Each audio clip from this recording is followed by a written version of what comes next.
Good morning. Our hand today is going to be King Queen at clubs. We're in an early position, and an early position player raises 3.5. He's a 32-16 player. I don't have much information on him other than his raise first in stats, 21% overall. Early position, 0 out of 10. Raise first in. Mid position is 3 out of 11. Cutoffs, 2 out of 3.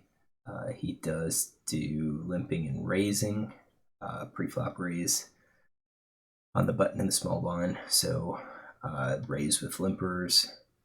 Doesn't seem to be doing a whole lot of limpers.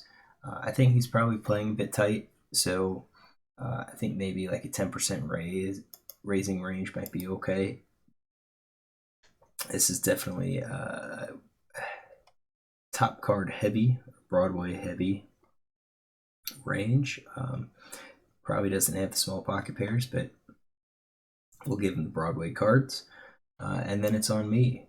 What do I do? I considered 3-betting here.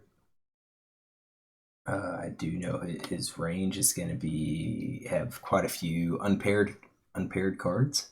And definitely raising 3-betting here would, I'm sure, strongly force out any of the players behind. There are some players that I think are somewhat loose that might come along if I call. But if I follow hand charts, this would be a calling range. So I just went ahead and did my calling range with King Queen of clubs. I have it somewhat playable in having a flush draw. So I called. Both of us take the flop. Flop comes Queen 7-3. So we hit top pair, but that's about it. Villain fires 2 bets, 2 big blinds into an 8.5 big blind pot, so just less than a quarter. And it's on me. I'm running GTO because I'm curious if GTO has me raising in this spot. I do have top pair. I've got second kicker here. He bet fairly small. I think I could raise, and then if called, I'd probably fire again, even if a heart gets there. I think having the heart draw kind of you could probably play the same way. So I'm curious to see what GTO would say.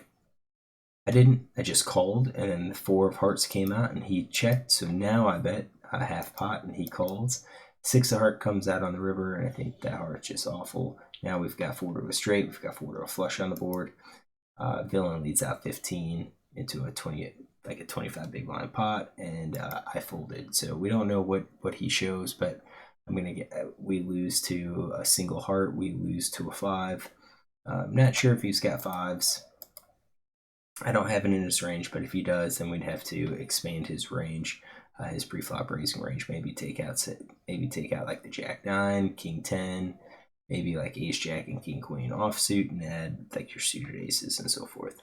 So let's check to see what GTO says.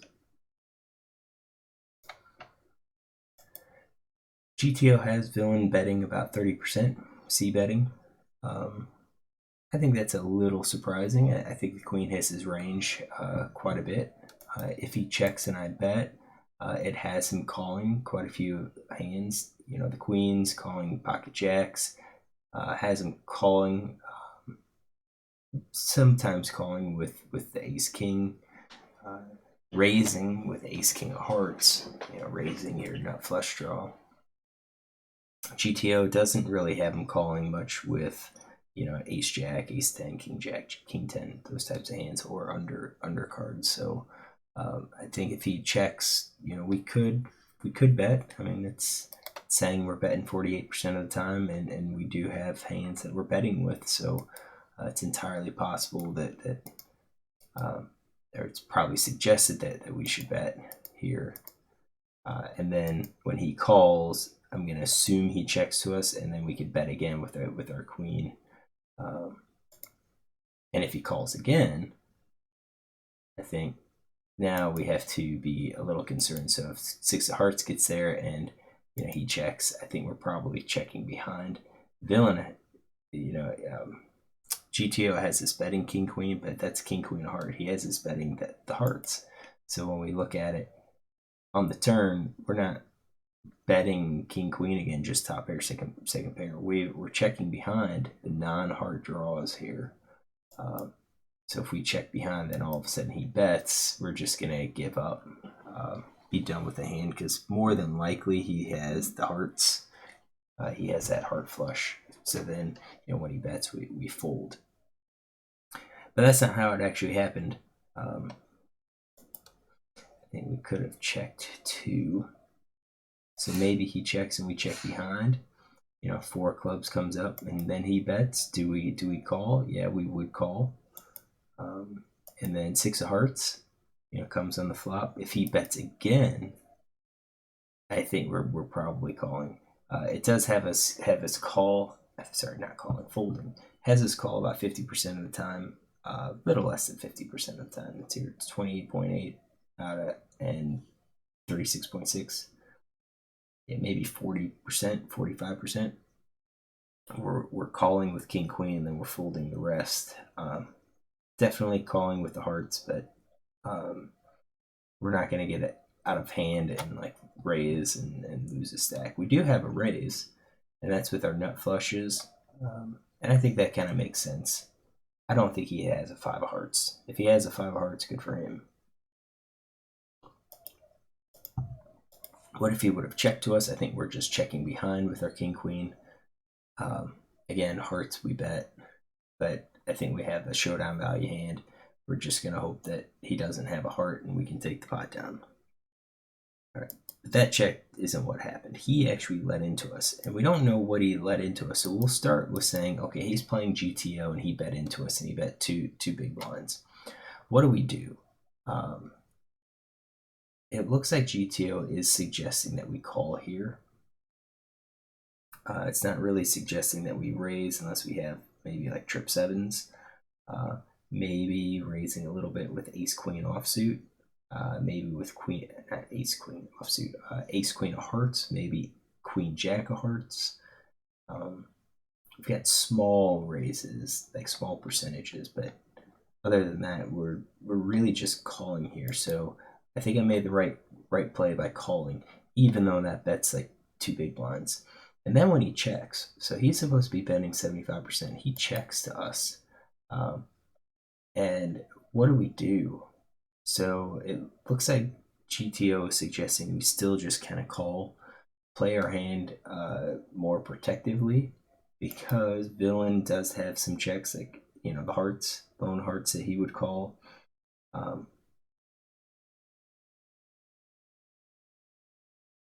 He's supposed to be betting all of those. King of hearts, king with the queen of hearts, checking some of those. Yeah, I think we're playing it conservatively here. We don't want to lose it all. So my bet probably wasn't that good. So I did bet, and he calls if he's playing GTO, and then he leads into us. And that's kind of suspicious because, again, we're not, GTO has us calling with the hearts because we really shouldn't have raised with the king queen of clubs here.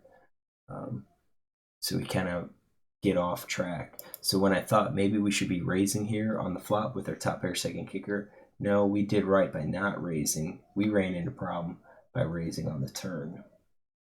Does this change if our assumptions change? Yeah, probably. So let's kind of get this. Instead, he's betting GTO. Let's say that he's not.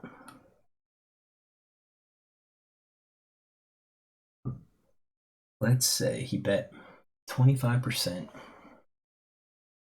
after betting 3.5. Let's say he did like jacks and tens, and then nines and eights. So he's got a small pair there. Let's say ace king is what he bets. I would kind of think he would bet more with top pair, top kicker, and maybe the queens, maybe trip queens, aces and kings. And let's say he missed, so he's betting all of those. and he's betting small because he missed. And maybe not even the hearts. I think the flush draw here. Whoa. Yeah. That's it. I think the flush draw is going to be betting a little bit higher. Would be betting at least like half pot or more. All right, let's run the solver and let's be back. Let's come back. All right, so we're gonna go with this to say that he has a bet sizing tell. That his smaller bet was indicating that he didn't really connect hard with the flops, and I'm gonna say by not connecting hard, he doesn't have like top pair plus. So he's got, maybe an under pair and so forth.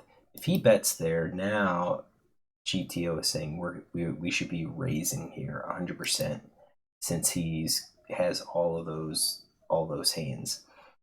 He should then call with his like queen jack queen 10, and maybe even that queen jack queen 10. Maybe those should also be just calls here or checks. Not really checks.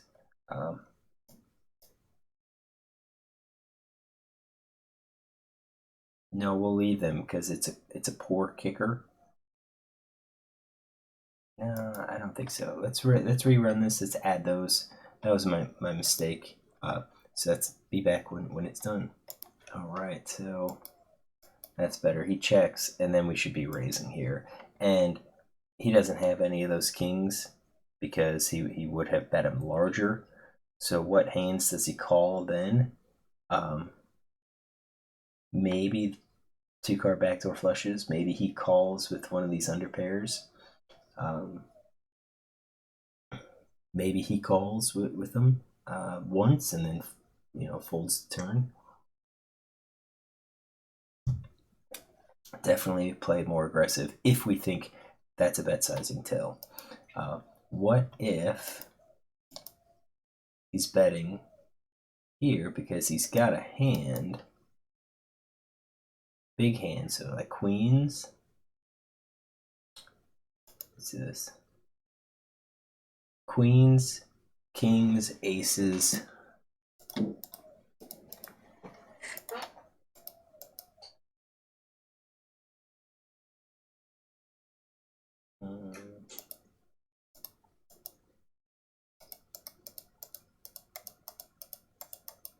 Let's reverse it. And we're gonna do our flush draws. So he would bet small with his draws, flush draws, and with these premiums because he's afraid that I would come over the top with the hearts and he might have to fold them. So let's run this and be back. All right, so if he's betting that, then you can see that I'm not really raising it. I'm raising it with some of my big draws, but I am calling it. And then he should be betting when he connects. If he checks, we're still checking behind. And I think it's for the same reason. He does have some decent hands that he's checking behind with, especially the lone hearts. He does have some checks with like his flushes.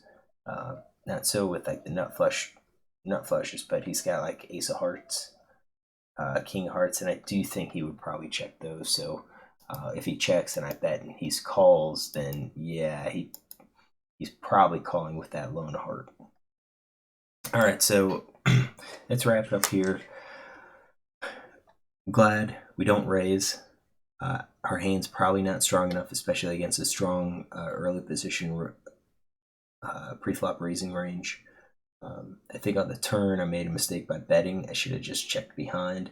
I think if I check behind and then he leads the turn, we probably could call, but I think we have so many hands that beat us, the lone heart beats us, that it's probably best just to fold our non-flush.